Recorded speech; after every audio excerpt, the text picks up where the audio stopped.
Welcome back to another Reddit reading. This one was posted by user lawrgood on subreddit GME, titled GME Explained for New Apes. If you're new to the sub or have been struggling to wrap your head around the DD, due diligence, hopefully this can make things clearer. Why is GME's price changing? Short hedge funds, SHF, sold shares that they didn't own because they thought GME would go bankrupt. Think of it like an airline. There's only so many seats on the flight. The hedgies thought the flight was going to be canceled, so they printed some fake tickets and sold those too. Then the flight didn't get canceled. Now, because there are only so many seats available, they need to stand at the gate and buy back the extra tickets, then rip them up so no one tries to use them. It doesn't matter if that ticket was a real one or the fake one. They need to buy it and destroy it until only the original number remains. The problem is, everyone is really excited for the trip, so no one wants to sell. So the price of the tickets is too high for the hedgies. Short term, they are printing even more tickets to give them cash to deal with the people at the front of the queue. But all that does is make the line longer, and there is still only the original number of seats on the plane. How can they sell shares they don't own? If short hedge funds think a stock will go down in price, they are allowed to locate and borrow shares from other people, sell them, and try to buy them back later. To keep the metaphor going, they can give you a few bucks to hold your ticket and promise to sell it to me at today's price. Then, if the price goes down, they can buy it from you at the cheaper price to deliver it to me. What we think has happened is they didn't just borrow your ticket, they photocopied it and lent it to someone else at the same time as they sold it to me. As in, they lent out the shares they had borrowed. Because they have a few days to sort that out before anyone notices, they usually get away with it. Normally, people buy and sell all the time, so it gets lost in the noise. Isn't relending shares you've borrowed illegal? Yes, you aren't allowed to sell shares that don't exist. If you see the term naked short selling, this is what they mean. There may be some misreporting going on to cover up the fact, but punishments are relatively lean historically, such as proportionally small fines. There's been a lot of regulation changes in a short period of time which may be gearing up to deal with that.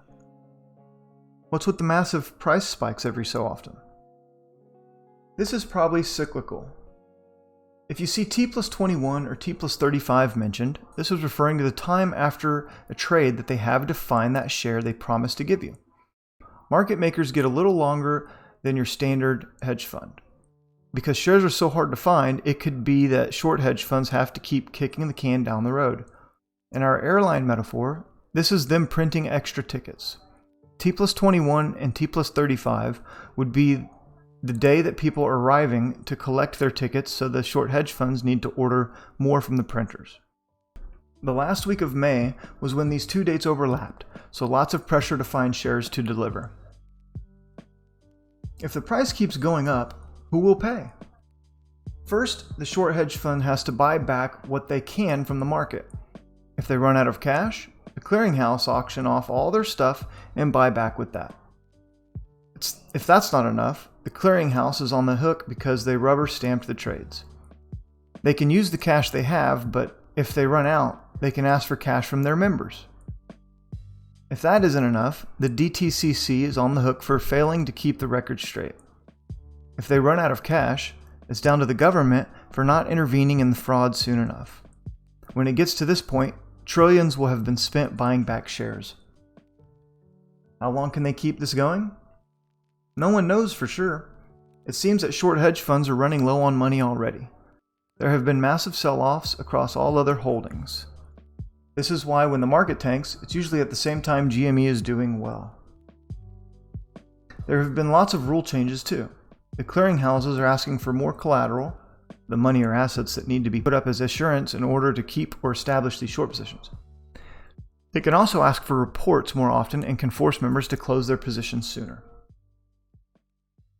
How do we know the short hedge funds haven't bought back enough shares?